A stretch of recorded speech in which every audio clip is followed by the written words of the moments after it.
Did the stars die so you might live? There are a number of well-known radical atheists around, and the name Lawrence Krauss might not be as familiar to you as, say, people like Richard Dawkins and so on. But Lawrence Krauss is like the new kid on the block, really. He's been around for some time, but is beginning to become well known in the radical atheist circles. He's beginning to become as well known as Richard Dawkins, and is beginning to share platforms with him in his denunciation of religion, in his denunciation of belief in God, and particularly his denunciation in the belief that the Bible is true. In one well-known talk on which his book, A Universe from Nothing, is based, he started to talk about the Big Bang Theory, and he started to wax lyrical on it, because he said that the heavy elements of the universe could not have been formed at the Big Bang. So what must have happened is that stars formed, nuclear fusion happened, the bigger elements came in those stars which exploded, other stars formed and exploded, and gradually the heavier elements were being formed that way. So in a little passage in his talk, he says, you must have these heavy elements within you, therefore. So you've got some in your right arm. They've come from stardust somewhere, and it's possible that the ones in your left arm came from a different star than the ones in your right arm.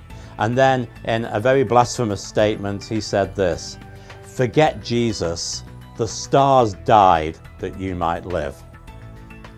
Now, isn't it interesting that the one thing he wanted to do was to put down Jesus and to put down the gospel? And we're right back to the concept of Romans chapter 1.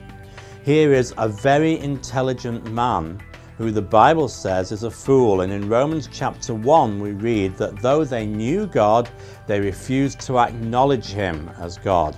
They started to worship the created things rather than the Creator.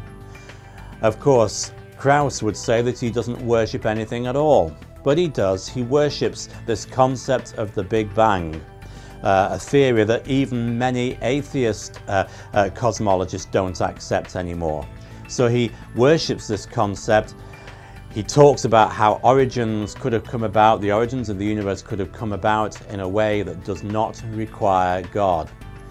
And yet the Bible shows us that obviously God is required, because everything in the universe speaks of God's existence. It wasn't the stars who died that you might live. The heavy elements, like everything else, are there at the command of God. They show the design of God. They show the wisdom of God. And therefore, instead of praising the heavy elements, and instead of praising the supposed mechanism that they may have come about by, we should praise the God who made them and give him the glory.